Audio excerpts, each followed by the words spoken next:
Pendeta Yahudi ini beternak burung merpati, dibuatnya kurban setahun 2 kali. Biar supaya apa? Biar bisa jualan bulu merpati. Marah Nabi Isa kritik. Apa ini kalian bisnis kan ini? Kalian jadikan agama ini sebagai materi uang. Akhirnya mereka marah, tersinggung dengan Nabi Isa. Bersekongkollah orang Yahudi dengan penguasa Romawi.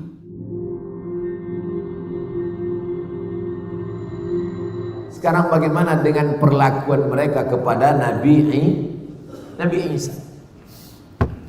Surat Ali Imran. Iz qalat imra'atu. Perlakuan Bani Israel terhadap Nabi Isa bisa dilihat dalam 2 surat. Surat yang pertama atas nama ibu Nabi Isa, surat Maryam. Perlakuan yang kedua bisa dilihat dalam surat datuk Nabi Isa, Al-Fatihah, Al-Baqarah, Ali Imran.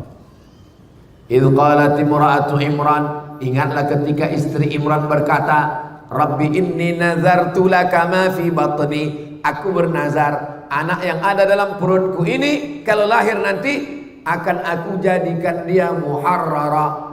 Arti muharrara, penjaga Baitul Maqdis. Ya Allah, kalau lahir anakku nanti aku jadikan dia penjaga Baitul Maqdis. Falamma wada'atha qalat rabbi inni wada'tuha unsa. Ketika anak itu lahir, ternyata anaknya unsa perempuan. Menjaga Baitul Maqdis mesti laki-laki, tak bisa perempuan. Wa inni samaituha Maryam. Maka anak ini aku kasih nama Maryam. Wa inni u'idzuha bika wa dzurriyyataha minasyaitonir rajim. Jagalah anak ini dan keturunannya dari godaan setan.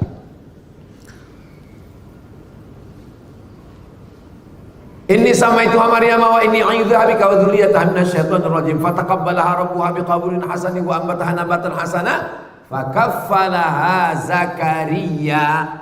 Anak itu diasuh oleh Zakaria.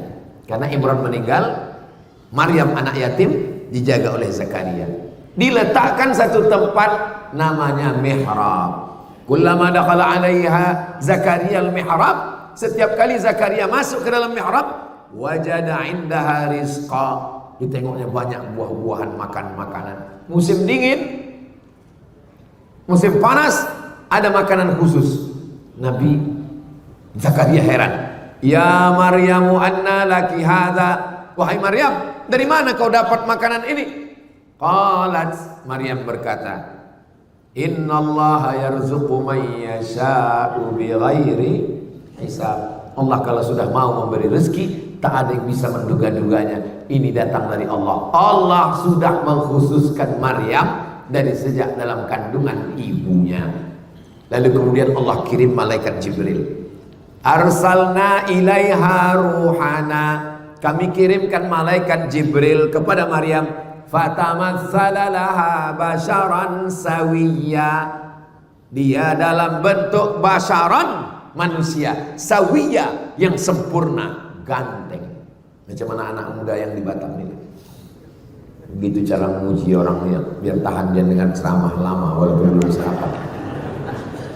Dalam bentuk anak muda yang ganteng. Menengok anak muda yang ganteng, apa kata Maryam? Inni a'udzu birrahmani in kunta taqiyya. Aku minta perlindungan kepada Allah. In kunta taqiyya. Kalau kau takut kepada Allah, wahai anak muda ganteng, janganlah kau dekati aku. Lalu apa kata malaikat Jibril? Inni rasulu rabbiki li ahabalaki ghulaman zakiyya. Aku diutus Allah untuk mengirimkan kepada engkau seorang anak laki-laki zakiyya, anak laki-laki yang suci. Nama anak bapak siapa? Zaki. Masya Allah. Kenapa malas mandi? Nama Pak Zakinya itu sih. Ghulaman zakiyya, anak yang suci bersih, Nabi Isa. Lalu kemudian dia pun hamil, mengandung anak. Ketika hamil, datanglah fitnah orang Yahudi. Apa kata orang Yahudi? Maryam sudah berzina dengan si Joseph tukang kayu.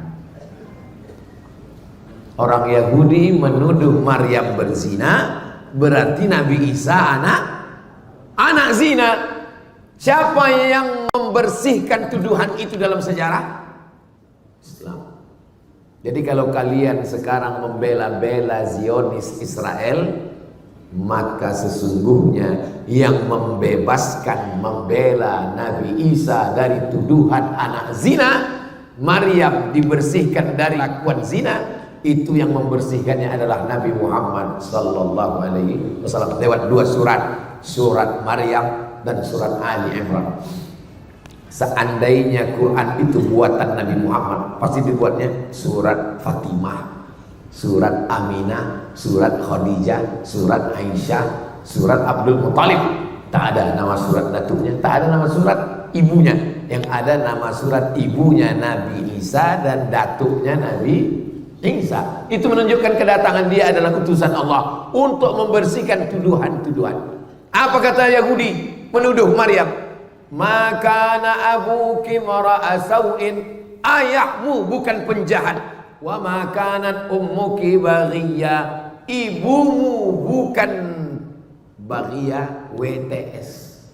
Maryam, kenapa kau bisa hamil tak punya suami? Ayahmu bukan preman tengik penjahat, ibumu bukan WTS. Kenapa kau bisa hamil tanpa suami? Nah, Maryam diam.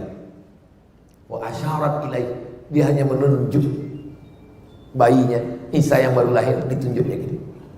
Ini bukti kalau Yahudi ngomong ngejek kita, maka jawabannya adalah di fa asyarat ilaih, dia hanya menunjuk anaknya. Makin marahlah Yahudi tadi. Apa kata mereka? Kaifa nukallimu man kana fil mahdi sabiyya. Bagaimana kami mau bicara dengan anak bayi yang belum bisa bicara, wahai Maryam? Maryam diam. Akhirnya mereka pun kembali meninggalkan Maryam dalam keadaan baru saja melahirkan anak. Bagaimana cara Allah menyelamatkan Maryam dan anaknya? Wa huzzi ilaiki bi jiz'in nakhlati. Wahai Maryam, goncangkan pundakmu ke pangkal pokok kurma, tusaqit alaiki rutaban janiyya, akan gugur buah kurma. Itulah maka anak kecil yang baru lahir dikasih kurma. Ustaz Somad, ini ada kurma, tolong kunyahkan anak saya, namanya tahnik, saya kunyah. Mana anaknya? Tengok, udah taman SD.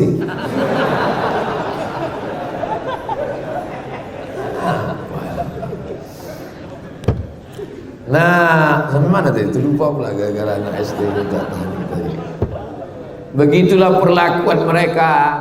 Nabi Isa ini berdakwah Nabi Isa, jumpalah sama Yahudi. Kata Nabi Isa, dibawa Nabi Isa ikan yang udah mati. Kata Nabi Isa, kenapa ikan ini, kata Nabi Isa, ikan asin, kenapa ikan ini busuk? Kata Yahudi, ya ikan kalau sudah naik ke atas busuklah. Kata Nabi Isa, ikan ini busuk, tapi karena garamnya sudah tak asin lagi. Karena ikan walaupun mati, kalau dikasih garam bisa busuk? Tidak. Jadi ikan asin. Maksud Nabi Isa menyindir mereka. Kenapa Bani Israel ini rusak? Karena garamnya sudah tak asin lagi. Yang dimaksud dengan garamnya itu adalah ulama. Karena ulamanya tak baik, maka ikan busuk. Jadi kalau nampak umat ini mulai mengalami pembusukan, seperti ucapan Nabi Isa, karena garamnya sudah tak asin lagi. Mudah-mudahan garam kita tetap asin, insyaallah. Pakailah garam beriodium. Tersinggung mereka, marah dengan Nabi Isa. Itu asal muasal mereka sakit hati dengan Nabi Isa. Lalu kemudian mereka ada kurban. Kurban mereka pakai burung merpati. Kurbannya tidak pakai lembu, pakai sapi, pakai kerbau, pakai burung merpati. Pendeta-pendeta Yahudi ini beternak burung merpati, dibuatnya kurban setahun 2 kali. Biar supaya apa? Biar bisa jualan burung merpati. Marah Nabi Isa kritik. Apa ini kalian bisnis kan ini? Kalian jadikan agama ini sebagai materi uang. Akhirnya mereka marah, tersinggung dengan Nabi Isa. Bersekongkollah orang Yahudi dengan penguasa Romawi mencari murid Nabi Isa untuk menunjukkan mana persembunyian Nabi Isa. Murid-murid Nabi Isa solid. Wa idh qala Isa ibn Maryam lil hawariyin, ketika Nabi Isa berkata kepada murid-muridnya hawariyin, man ansari ilallah, siapa yang akan menolong aku menegakkan agama Allah? Qala al hawariyun, murid Nabi Isa berkata, nahnu ansarullah, kami akan menolong. Tapi rupanya di antara muridnya ada satu pengkhianat, namanya Yudas Iskariot. Ditunjukkannya persembunyian Nabi Isa. Dia dapat 300 keping uang emas. Bersekongkol antara tokoh agama Yahudi dengan tokoh politik Romawi mau menangkap Nabi Isa. Pengkhianat 3, pengkhianat politik Romawi, tokoh agama Yahudi berkoalisi 3 untuk menangkap Nabi Isa alaihissalam. Turun mukjizat. Wa ma qataluhu, mereka tak berhasil membunuh Nabi Isa. Wa ma salabuhu, mereka tak berhasil menyalib Nabi Isa. Walakin syubbiha lahum, ada satu orang laki-laki yang diserupakan wajahnya. Itulah dia murid pengkhianat, namanya Yudas Iskariot. Makanya jangan jadi pengkhianat, nanti kau kena salib. Lalu di mana Nabi Isa? Barrafa'ahullah, dia diangkat oleh Allah Subhanahu wa taala. Menurut Ahlus Sunnah wal Jamaah, sebelum hari kiamat dia akan turun sekali lagi, bukan membawa agama yang baru, tapi mengikut syariat Nabi Muhammad sallallahu alaihi wasallam. Maka di antara tanda-tanda kiamat kubra adalah turunnya Nabi Isa, turunnya Al-Mahdi, turunnya Nabi Isa, turunnya Dajjal. Maka itu semua adalah di antara tanda kiamat kubra.